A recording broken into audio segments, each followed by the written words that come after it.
in my life, there was a realization, you know what? Maybe it's not everyone else's fault. Maybe I'm bringing some of this on myself.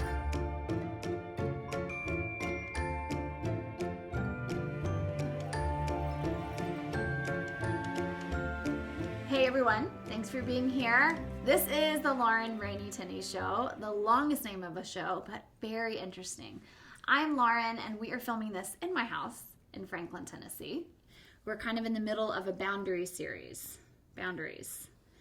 And who better to talk about boundaries in marriage and in work than two people that do it all together.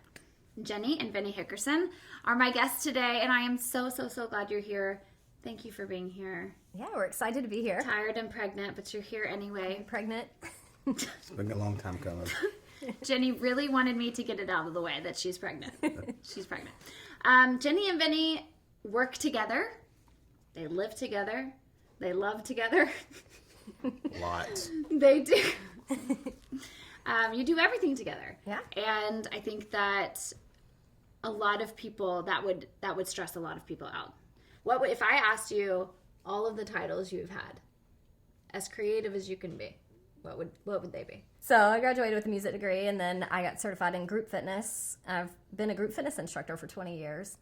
And then I fell into personal training after that, moved into martial arts. So here we got college graduate, fitness instructor, personal training, world champion martial arts. Yeah. And a mama. That's my biggest. Wife. Wife. Can you redo that part? Nope. Wife, and then I became a wife, and then I became a mom. No, I think for me, like being a dad is my favorite title. It's something that I always wanted to be, and I didn't know if I'd ever get to be. And in my past marriage, I was a stepdad, and I love my stepson, and we're still really good buddies and everything. But you know, I didn't know if I'd get to be a dad, especially after that marriage ended. You know, so that was something that was really important for me, and I've been blessed to have many successes along the way, and you know, I got that record deal when I got here, and I was only 22 years old, and you know, I thought, well, I'm rich now, I'm gonna rule the world, you know. And then the real work started, you know, and you had to try and get on radio, and you had to, you know, be up at 4 o'clock every morning, traveling to the airport to fly to a radio station to, you know, sing on air at 6 o'clock, you know. So there was a lot of things that come along with that. We had some great successes, and we were able to get into the top 20, you know, in country radio, and we were able to be nominated for some cool awards and all that kind of stuff, but just never quite broke over that, you know, threshold. And even today, we're still able to go make some decent money playing our music and doing that, which is awesome. But it didn't turn out the way I thought it was going to. But like I said, it led me to where I'm at now. I've known you for 13 years.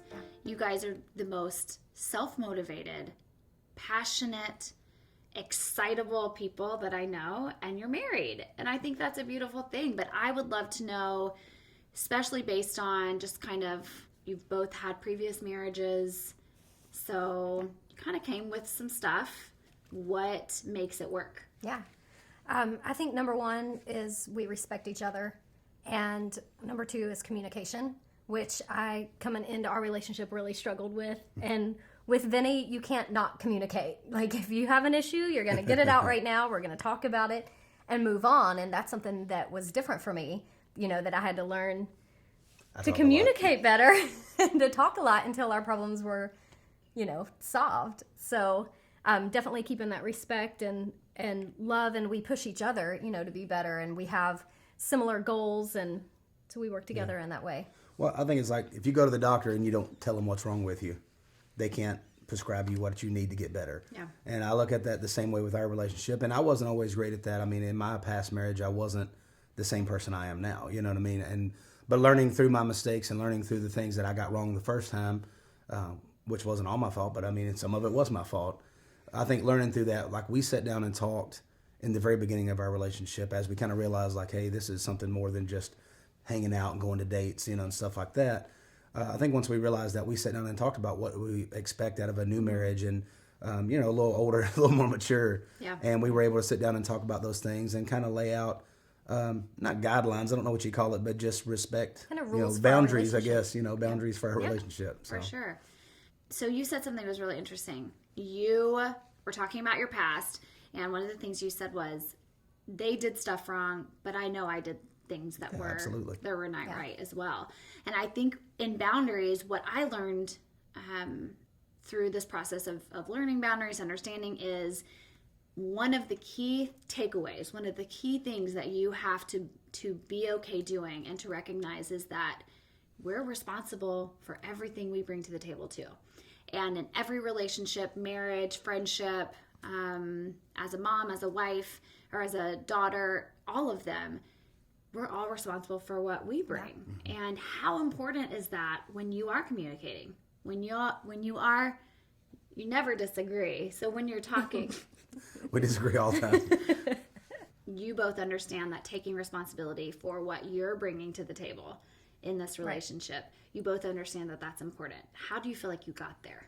I mean, I can tell you, for me, one of the places I grew and helped in this relationship, I've always been a very passionate, reactive person.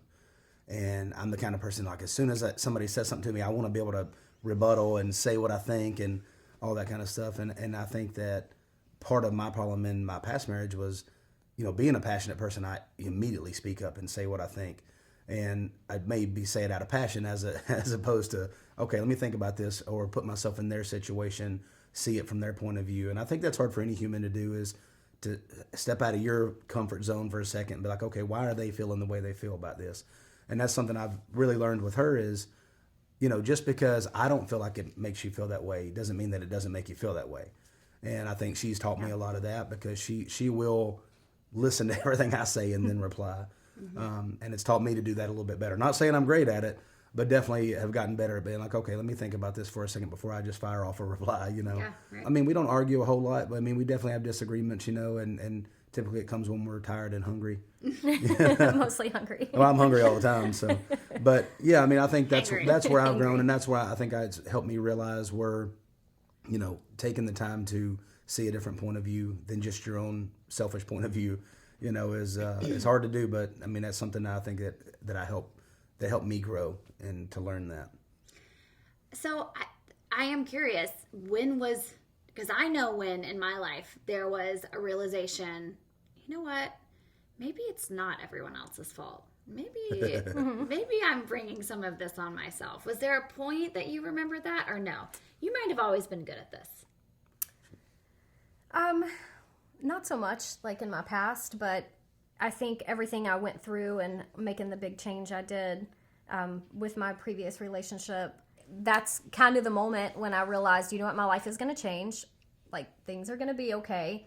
I am taking responsibility because I was not perfect, and I think moving into a new relationship, I just had a better understanding of myself, that I think all those years I didn't really know myself, and I put blame on other people. Right. And, when I looked at the situation coming out of it, I did realize that I played a huge role, right. And that my communication skills sucked, and I needed to just really learn to, like he was saying, focus on him and, like, love him. Keep going. Should I start singing? Like, yes. We can do our flirty dance now. Yeah, no, I think that is. I think you just grow, right. Because I'm way different than I was in my 20s, right. And you kind of just know who you are, and I speak up a lot more than I used to, and those things help. But there are people that don't get there. They get stuck. They get pissed. Their expectations were not met, and they cannot get over it. They are they're done. What is that? I think that's a narcissistic view on life. If you're in that point, you're always blaming somebody else instead of taking responsibility and saying, hey, I got to do better. No matter what happened to you. I don't care what you were born into, whether it be, small town white trash, bad, born into that, or inner city school, or if you were born with all the money in the world and made the wrong mistakes as well, whatever it is that that happens to you is up to you to change. Mm-hmm. That doesn't mean that bad things won't happen to you that is from somebody else. Along the way, I've had a lot of mishaps that have happened to me from my stepdad and from other things that happened in my life. But if I sit here 20 years later, 30 years later, and I keep saying, well, they did that to me, it's in the past. So narcissistic view is, well, I don't have to do this because it's their fault that I didn't do it. And if you want to sit there and blame somebody the rest of your life, you can do that. I mean, you'll get by and you'll live check to check if you even get to do that. And then, then you'll die an unhappy person. I'm going to pull out the book Boundaries by Dr. Henry Cloud and Dr. John Townsend.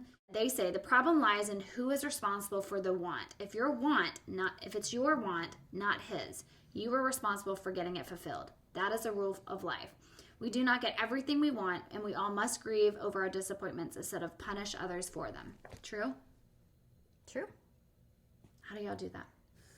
I think one of the things we've talked about from the beginning is trying not to, once you get over something, you have to really be over it and try not to bring it back up in a conversation or argument 2 months later or this or that. And, I think I have a very vivid memory of things, and because I am passionate, I think that was something that, especially in the beginning of our relationship, I was guilty of. I'm like, well, remember that time you said this or that, which is kind of stereotypically, they'll say that's more of a woman thing, but I, as a man, have that memory. And Right. I think that's because of, the way I was raised and what I went through. So I think that that's something I did have to get better at as our relationship has grown. Do you think I've gotten better at it? I think You can tell me if I hadn't, because I need to know. No, I think that is the good. beautiful thing about working through a relationship and to a thriving marriage is knowing that we have a past. We've all been through stuff.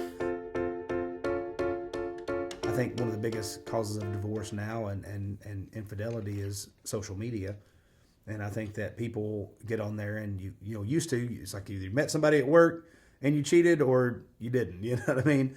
But now it's like you can get on there and you have access to all of your exes and all your different people that have been in your life and people that you might have had a crush on or this or that. And I think people let that get in there. And then other people reach out and then you start having conversations, Well, it might start off as something innocent, just two people being friends. A guy, is confiding in you, well, me and my wife aren't getting along. And then you're trying to be a friend and you're Right. like, well, I'm sorry that you're going through that, blah, blah. How are you in Vinny's relationship? And likewise, the other way, how are you and Jenny doing? Oh, we're doing good, but, and I think when you let yourself get into those situations, so we kind of made the agreement at the beginning, like, if somebody sends us a message on Facebook, we immediately tell each other, we talk about it. We don't check each other's phones and do that kind of crazy stuff, but we definitely talk about those situations. Hey, so-and-so messaged me, just want to let you know. And we even had a situation where an old guitar player in the beginning of our relationship had messaged her and was like, you want to come over and watch Netflix and chill, blah, blah, blah. She's like, I'm dating Vinny now. And it's like, well, is Vinny in town? I mean, literally, and I ended up having to see this guy.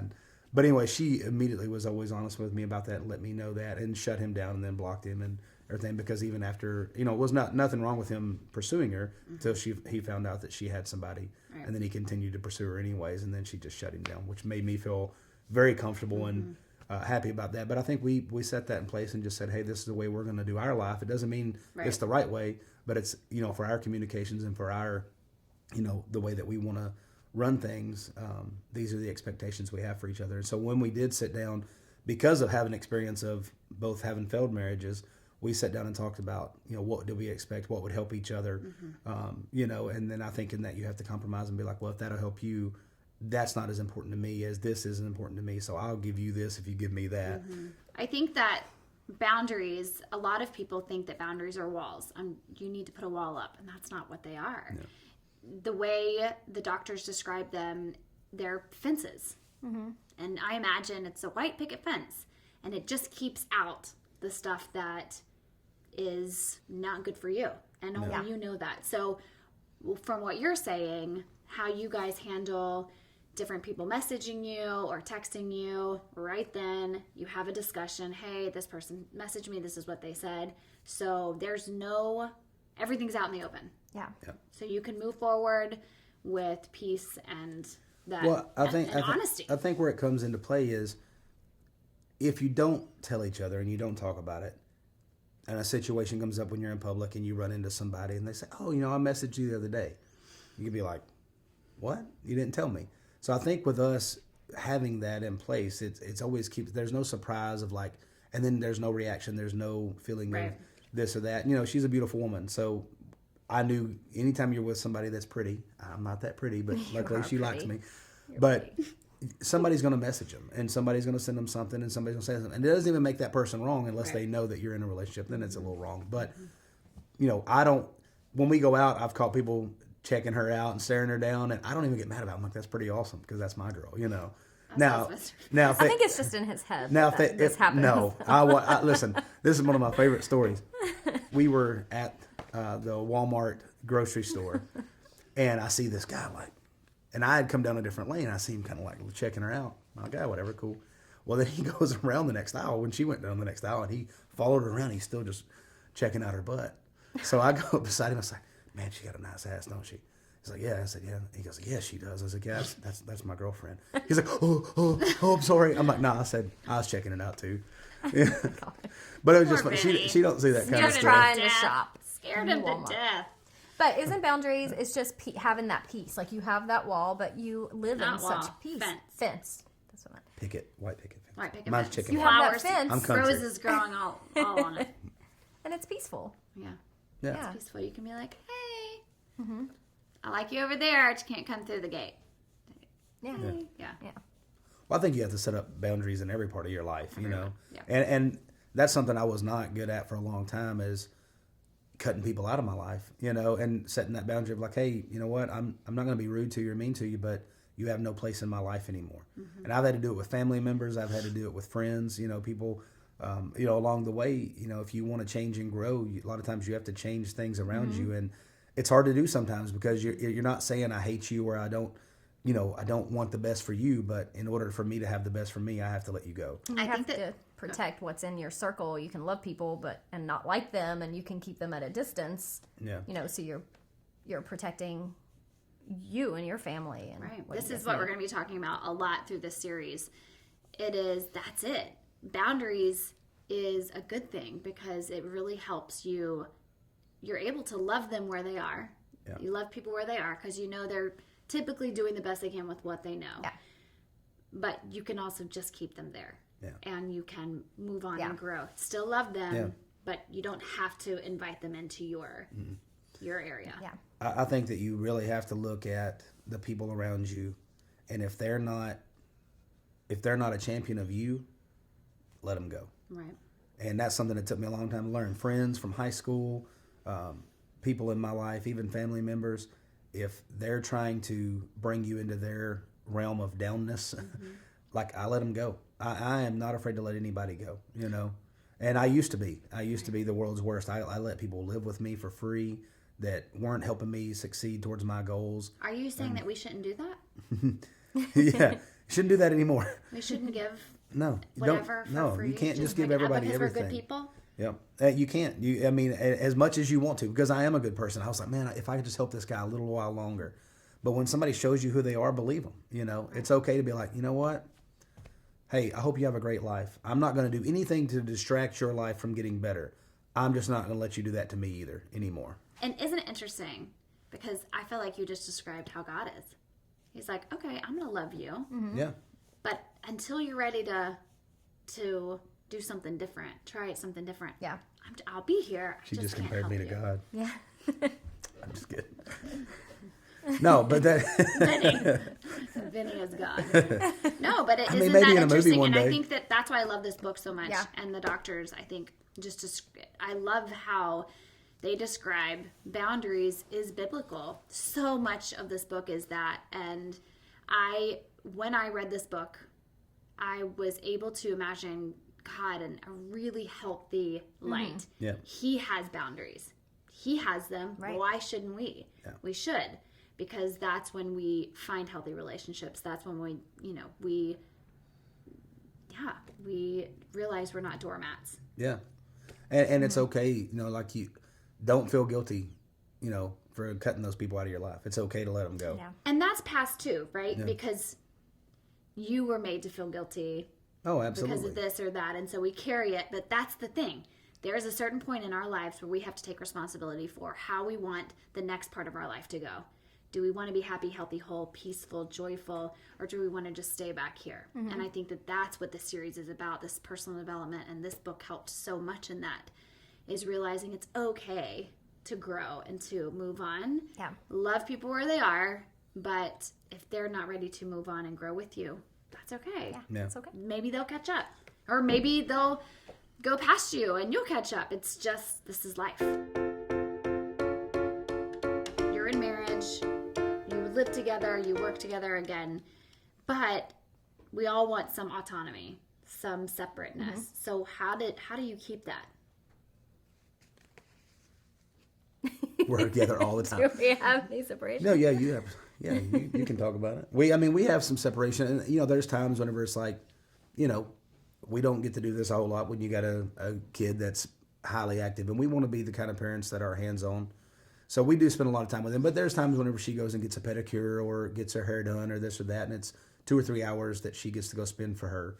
For me, I do my workouts every single day, and I try to make sure that I get that in. And sometimes we get to work out together, and those are great times, and we train well together because she teaches me all the time.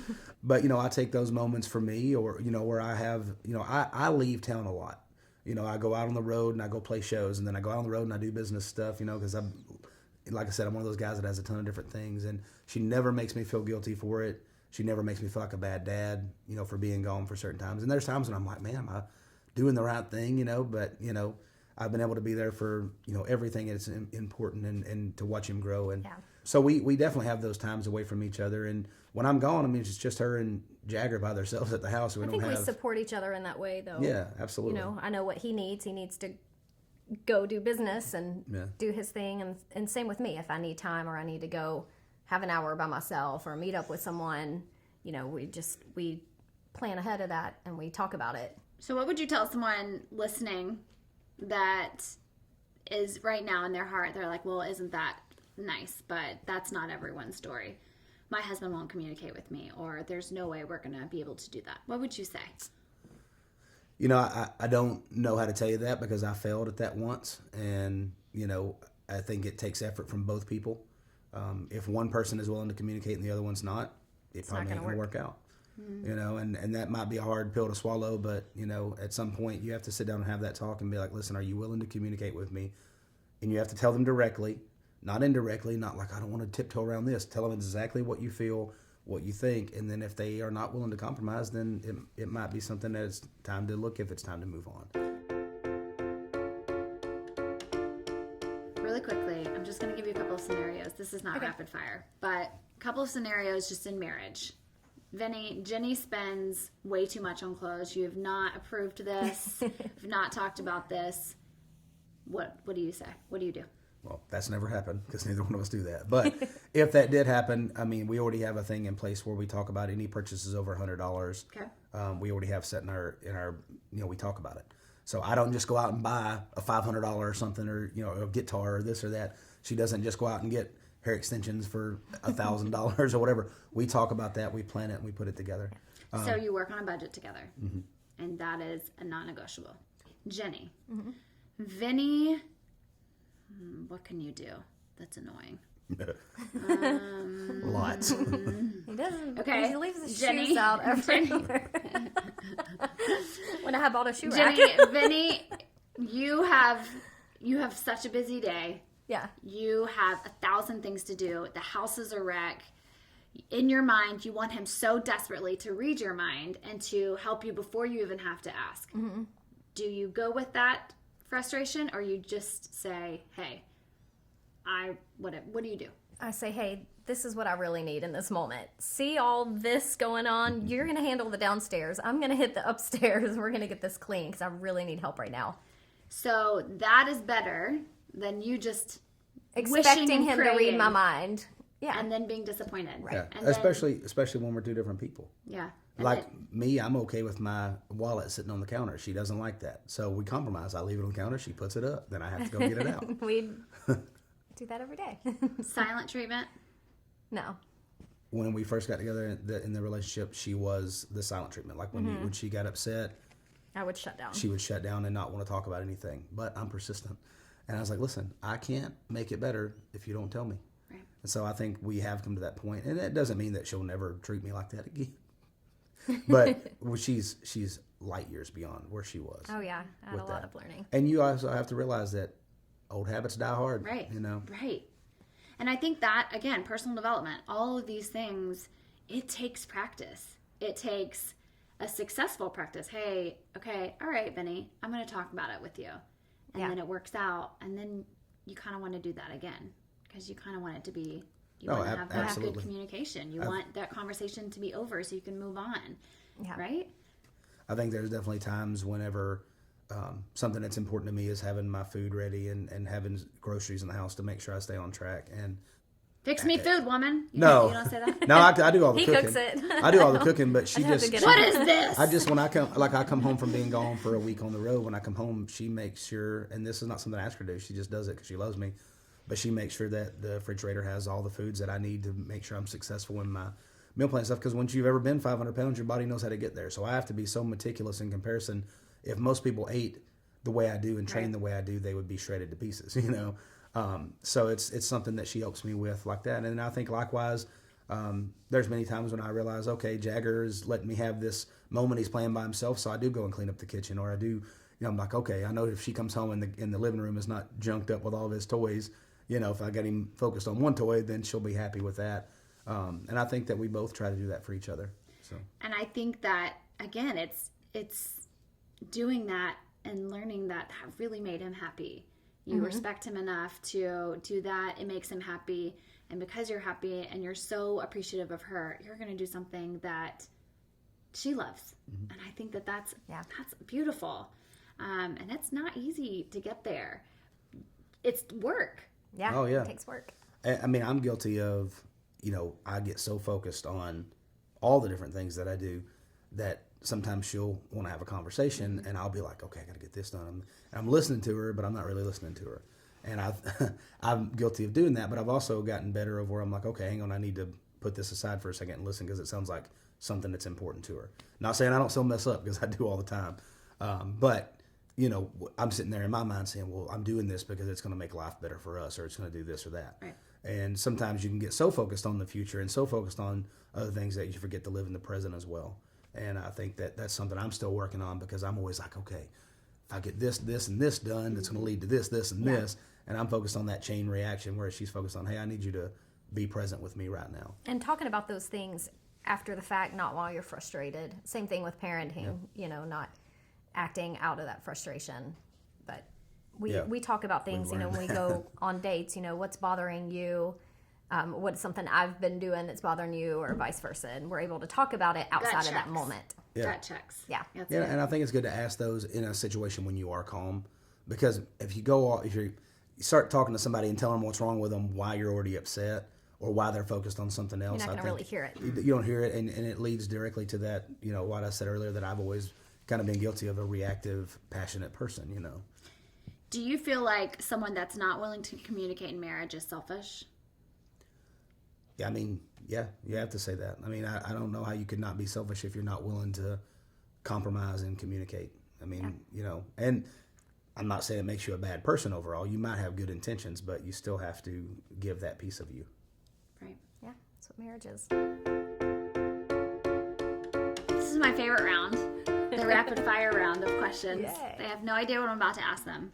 Jenny, you're pregnant. The baby wakes up in the middle of the night. Who gets her? She's pregnant with a girl. Yeah, probably me, because I'll be feeding her Every time. every time. Are you okay with that? I'm okay with that, but I will say there were many, many nights with Jagger that he wrapped him up in a blanket and took him to the living room just so I could get rest.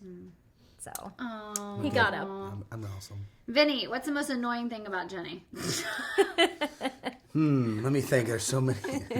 I don't really think that. I think just there are things. moving my stuff. You know, like I thought y'all communicate through that. we have, but I said we still have things we work on. I think I like to leave my wallet and keys right on the counter to walk out the door. That way I grab it every time. And I can't tell you how many times I walk out the door with the keys and don't have my wallet, and I get down the road, I'm like, crap, I don't have my wallet because it wasn't with my keys, and I have to turn around and come In the back. drawer where it goes.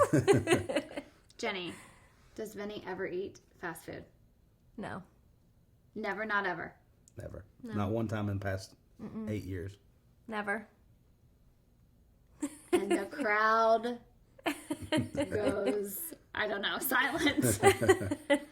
Oh, I don't know if that's amazing or depressing. It's amazing. I never want to ever eat that crap again. Okay, Vinny, what's the one thing you find yourself saying over and over again to your personal training clients? Quick. Stay committed. Okay. Stay committed. Yeah. You can't expect it to happen overnight. Jenny? This is going to be good. Oh, Lord. If you could tell me one thing you've secretly wanted to tell me in every training session we've had, what would it be? One thing I want to tell you? Mm-hmm. Oh, my God, I don't know. Just imagine you would say something like, work harder. You're not going to die. Yeah, you're not going to die. You're okay. Even My when you heart tell me hurts. my heart is hurting, it's okay. Keep going. I think I have a way with people of pushing them when they don't Yeah. realize they're being pushed. Yeah. What's her name on Biggest Loser? For a long Jillian. time? Jillian would be like, push it, do it. And he's like, be come cussing on, you out. you can do it. You You can got do it. this. I have all day, too. Well, So I keep think going. there's Do 100. There's definitely different kinds of trainers in the world, and I think that for me, it's always been the motivational, inspirational trainer that's always pushed me better, more than somebody be like, "You're pathetic. Get down there and Yeah. give me 20." Like, to me, those trainers. I mean, I would never be that trainer. If you ever try to do that to me, I'd be like, I'm leaving. "Peace." See ya. No. Yeah. No, I think Which a I'm lot of really that's for good at TV reading on the people show, so. on what they need and how to push them beyond what they think they can do right So now. what you're saying is, I already know. know. Yeah. I already know what you're Yeah. capable of. I don't Well, a have to good tell you. trainer understands each client's different too. I am curious because I know how it goes in our house. When Vinny has been gone a while on a work trip, and he comes home, are you immediately like, here with the kid? How do you handle that? I definitely look forward to having some time after he's been gone a while, and Yeah. it's just me and Jagger and having those kid talks. Do you immediately, when he walks in the door, want him to just be on dad duty? Not immediately. We kiss first. Yeah. Jenny and Vinny, thank you. Yeah, thanks for having us. I talk to you all the time, but I'm so glad to talk to you very professionally on a pink couch with lights everywhere. I love it. Did y'all have fun? I had a Yeah, great time. we did. I'm really happy and so excited that you're here. It means a lot to me. And I just think that it'll help a lot of people. The next episode, proper lovemaking with Vinny and Jenny. We're gonna give lessons, classes. If you want to get in touch with Jenny and Vinny, they are on Instagram, Facebook, thehitshop.com, biggvinny.com with 2 G's. 2 G's, and that's 2 I's in Hit Shop. 2 I's. They like the double. We're too big for 1 G. Or they can't spell, so. That too. I told Thank her I was goodness you dyslexic. can personal train. I'm just Thanks for making fun of my dyslexia. They are so brilliant and they are so passionate about fitness. You helped so many people lose so much weight, and I'm really proud of you, and I love seeing your marriage. I love seeing you work together and live together and just thrive. It's really, really cool. Can I say one more thing? Yeah. We're not perfect. We make mistakes, and I'll probably make one today at some point, but she'll forgive me for it. And then when she makes all her mistakes, which never happens, ask her, she'll tell you. I'll forgive her for it too. I think that mistakes are just life. Yeah. You're always going to make a mistake. It's what you do, the next thing, the next right thing, as Anna says in Frozen 2. Do the next right thing. I love that. So as long as we do that, we're good. Thank you guys. Love you. Yeah, thanks for having us. Peace out. I am so glad you guys joined us today. And as we go through the series, just remember that people typically are doing the best they can with what they know. And if we can remember that, it will save us a lot of heartache. We'll see you next time.